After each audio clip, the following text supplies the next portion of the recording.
kepengin ngersake ya kuwi langgam melati rinunce. Wah iya. Dibawani luwih dhisik no. Ngendoni swasana kang kenceng, ngregengke kahanan supaya tetep bisa gayeng. Nggo salam pambuka, kanggo salam mukadimah ana ing season limbukan. Bawani no. Oh iya. Bawa melati rinunce, monggo Mas Heru, ingkang anyari rani. Monggo Mas. Alon-alon watone kelakon gremet-gremet watone slamet. Sareh-sareh watone pikoleh. Maka Mas Her kang kap dulu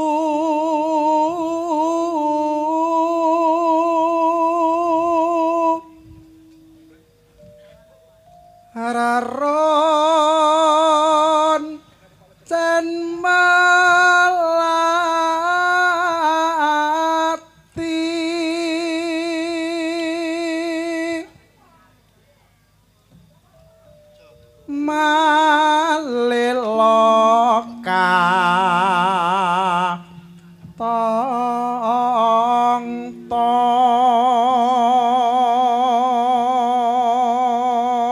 tembang menika nggih ugi katur Bapak Kepala Desa mbok menawi tasih nenggani perangkating desa Bapak Mudin ingkang selaku dados ketua panitia lan seluruh panitia yang mboten saged kula sebataken setunggal mboko setunggal katur para warga masyarakat ing Sombron ya Mak.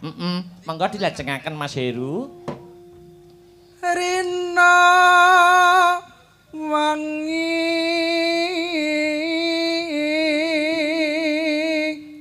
among dadi impen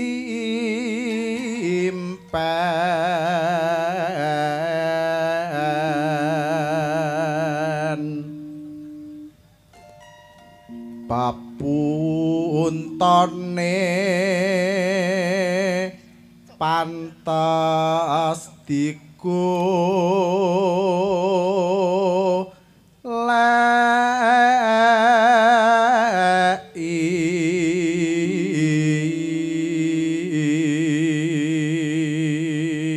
ugi katur para penonton penggemar Sanggar Seni Astabrata yang mantau lumantar YouTube ya Mak. Mugi-mugi karenan ing penggalih lan dados jampi saya dinggo kanca lek-lekan no. Ngono. Iya. Mangga Mas Her. Dununge wong manes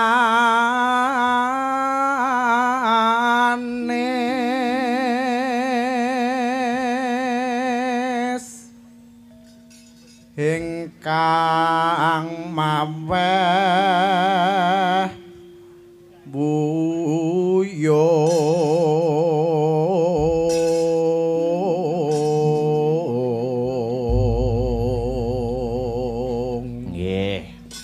pun katur bawane melati rinunce ya ditibake sak langgame ya nok nggo pambuka kula nyuwun Mbak Rizky ngaturaken salam pambuka nuri nggih menika langgam melati rinunce sumangga Mbak Yu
Iki uga ana berita anyar iki dihubungi saka pihak manajemen Sanggar Seni Astabrata.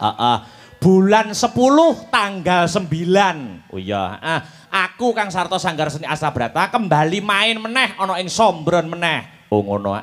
Ning daleme Pak Kami tuwa. Oh ngono. Alhamdulillah. Positif wis kadung tak umumne ora sida kok isin no. Oh iya. Ya. Lanjut. Mangga, Mbak. Iki pasanganku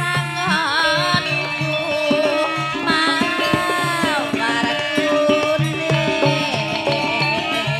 kang kudu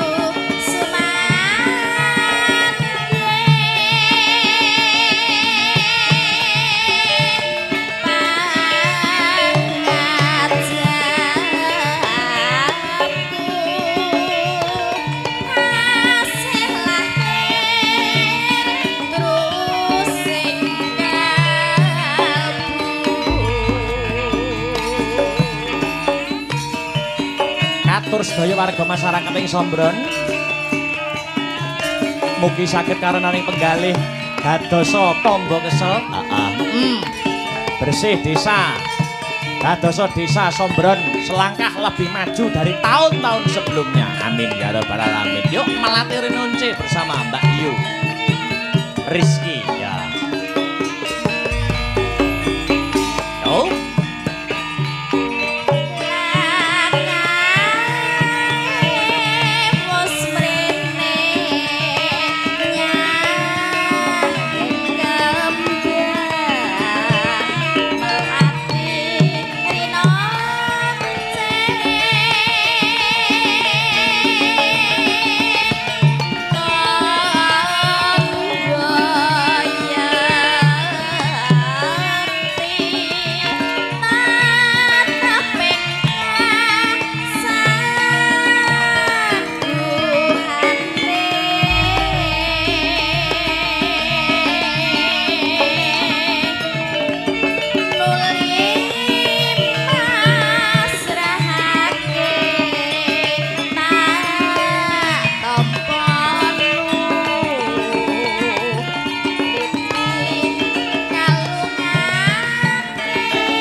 Ditelaske Mbak Yu.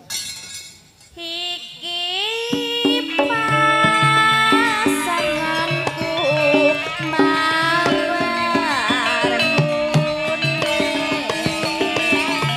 kang kudu sumandhe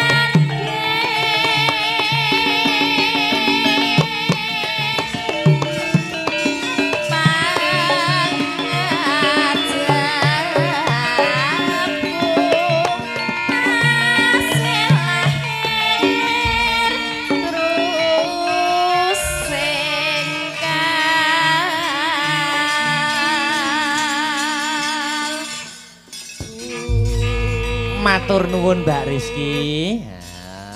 Sampun ngaturaken langgam Melati Rinunci minangka salam pambuka. Iya,